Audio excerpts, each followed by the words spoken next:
Nous sommes à l'hôtel du district autonome d'Abidjan. Il est 7h37, un coup de feu retentit.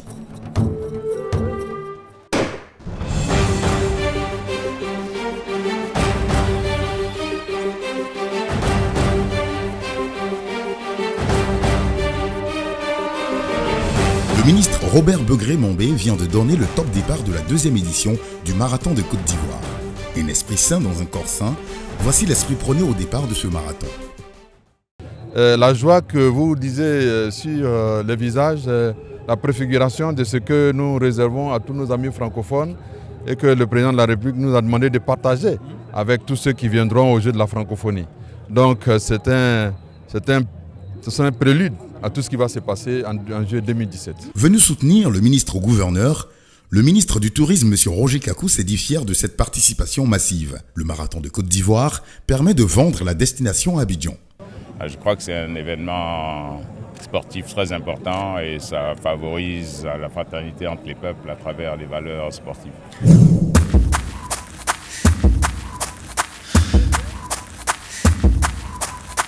La première édition a vu la participation de 12 000 athlètes.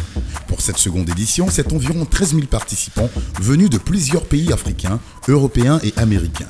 Le COMIDA, comité d'organisation du marathon du district d'Abidjan, présidé par M. Victor Yapobi, est l'organisation en charge de l'effectivité de ce marathon.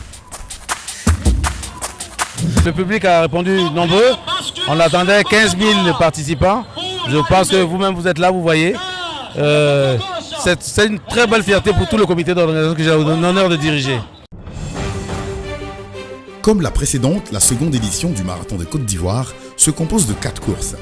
La 3 km, la 10 km, la 21 km et la course professionnelle de 42 km remportée par le Camerounais Fouami Justin avec un temps de 2h29 7 secondes, suivi de Raja Lagli du Ghana avec 2h32 20 secondes et la troisième marche du podium par l'Ivoirien Traoré Ismaël avec un temps de 2h43 et 58 secondes.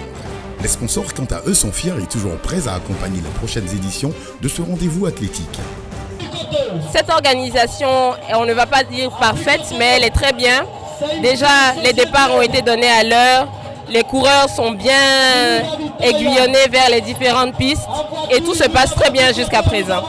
Un marathon, ça attire énormément de pays et énormément d'athlètes aussi des autres pays. C'est surtout ça. Donc faire parler de la Côte d'Ivoire, c'est une stratégie aussi pour nous d'être partenaire de ce marathon pour permettre effectivement à d'autres pays de connaître la Côte d'Ivoire. En marge des 8e Jeux de la francophonie, le district autonome d'Abidjan veut faire de cette épreuve athlétique un avant-goût d'Abidjan 2017. Au terme de cette seconde édition, le district autonome d'Abidjan n'entend pas s'arrêter en si bon chemin. Pour cette deuxième édition, je trouve que c'est une très bonne chose.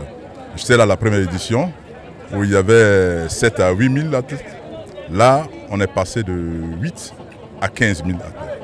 Et sur le plan organisationnel, on sent que les choses sont mieux faites. Voilà. En matière de sport, vous avez, comme on le témoigne aujourd'hui, nous sommes présents sur tous les grands événements sportifs qui concernent le district autonome d'Abidjan. Et à cet effet, à juste titre qu'aujourd'hui, on a l'occasion de voir ensemble le marathon, la 10e édition du marathon de Côte d'Ivoire, et pour lequel le district est impliqué vraiment de plein fouet dans l'organisation de ce marathon-là. Après ces 2 éditions, le marathon de Côte d'Ivoire veut être un rendez-vous majeur de l'athlétisme comme le marathon de Boston.